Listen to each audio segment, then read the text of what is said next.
I am not enjoying life. I am suffering life.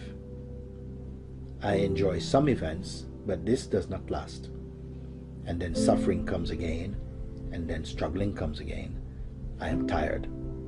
I want to die so I can really live. How can I do that?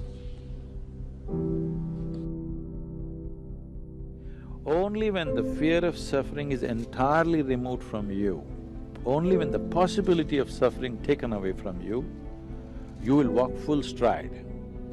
Otherwise, every human being is only half a step, because always the question is, what will happen to me? The difference between you and an earthworm, which is right here beneath you right now, is just that you can remember almost your entire life, and using that information, you can project and create what you consider as future. What you and almost every human being is suffering is what is causing pain to them, what is their misery, what is their suffering is just this. These two fundamental faculties which set you apart from every other creature, these two faculties are of memory and imagination. So when you say something from the past comes and grabs me and I suffer, past is not suffering. You cannot suffer the past because it does not exist. Nobody can suffer that which does not exist.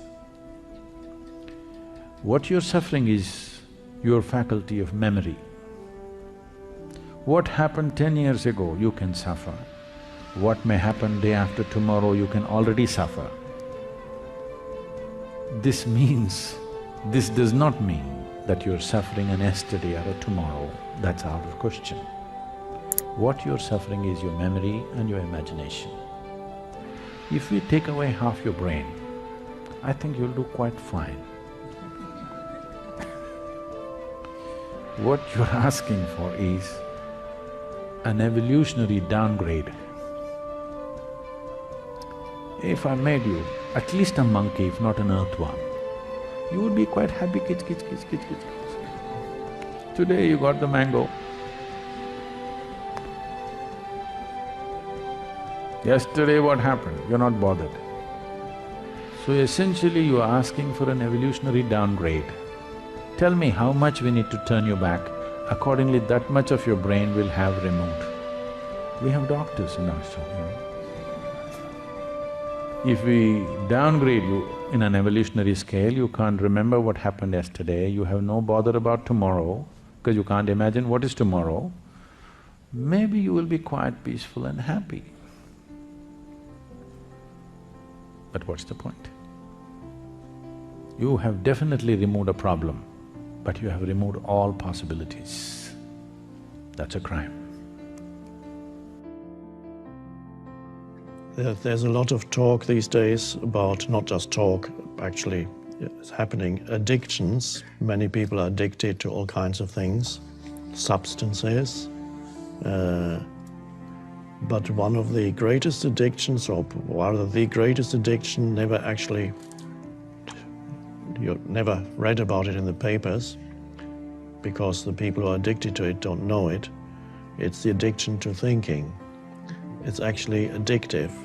Can't stop thinking, it's like can't stop drinking, can't stop smoking, can't stop eating, can't stop thinking. Thinking is the greater addiction than any of these.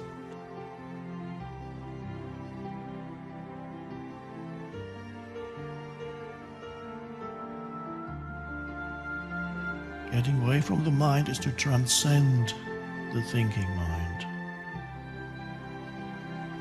Transcend doesn't mean it becomes completely abolished,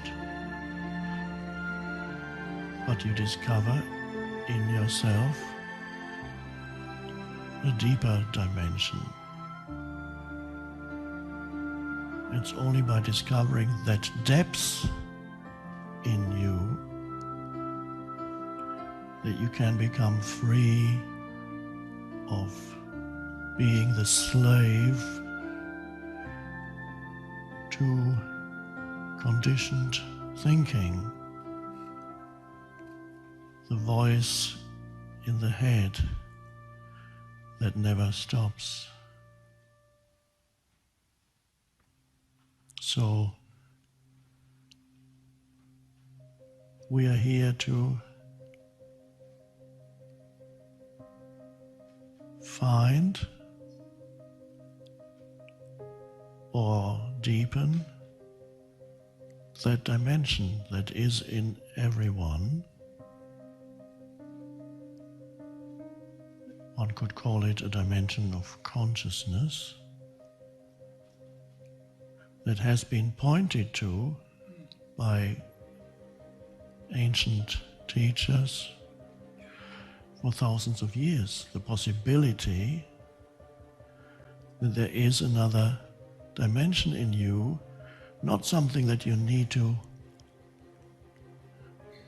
bring about, but something you just need to discover because it's already there. It's just being overlooked continuously, very much like the fish may be tempted to overlook the presence of water and spend his whole life looking for it. And says, I've been told there is this incredible thing that pervades everything and surrounds us and is within us, and I've been looking for it all my life.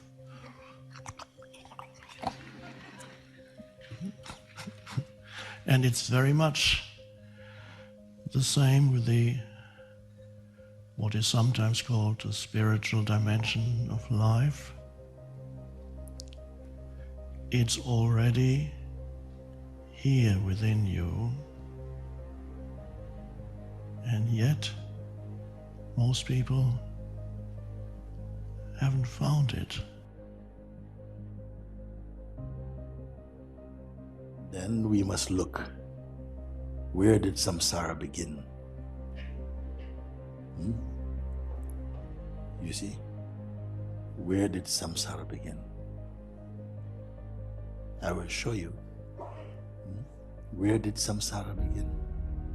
It begins when you say I and take I to be personal.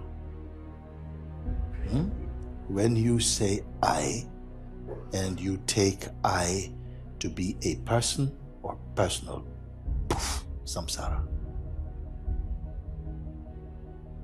I don't want to give you philosophical answer. It will not help you. I don't want to give religious answer.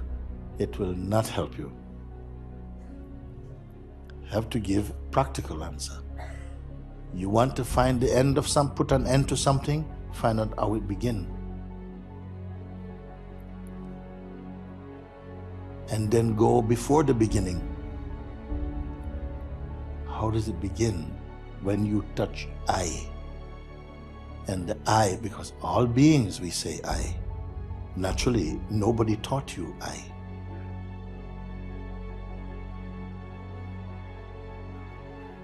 Every other word you learned. Who taught you I, which is the great grandmother of all words? Because when you say I, you don't question I. Everything else you question.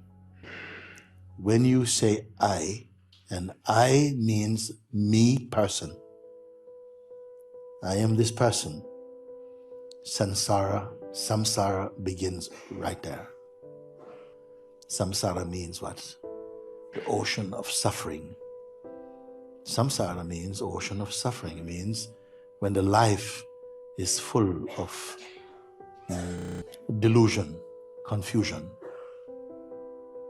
judgments, fear, anxiety, depression, broken promises, broken dreams. Then the beings, they're tired, they're frustrated, they're unhappy, they're suffering. This is samsara. how to stop it. How to stop. Then when you say, for whom is samsara? For whom is samsara? Who feels the impact of samsara? Who suffers samsara? And don't give the answer you have read. Because if the suffering is here, then the answer is also here. Who is suffering it, you see? If you say, I am the one, which is the natural answer, I am the one, it's my question, I am the one suffering. Then I am going to ask something, show me the sufferer. Who exactly says, I am suffering? You see, it will seem a very strange thing for me to say, because you are so convinced it's me. I'm not asking you who, you see, I'm asking you, help me. So it's me. And this is where the problem begins. You are totally convinced that you are the one who is suffering it. I'm not saying, no, it's going to turn out to be your uncle or your sister. It's going to be right here behind the feeling of me, because the feeling of me is taken to be a fact, and I want you to see that it is a fiction and to find the fact. Who are you as the fact, not the fiction? But most people will believe that this I who say, I am suffering, help me, I'm drowning, this one is the fact. So if we can understand just this one, we are going to be quite happy, I think. Who is the one who is suffering samsara? Because everyone is claiming, it's me, Moji, why are you talking about? Just give me your hand, pull me out.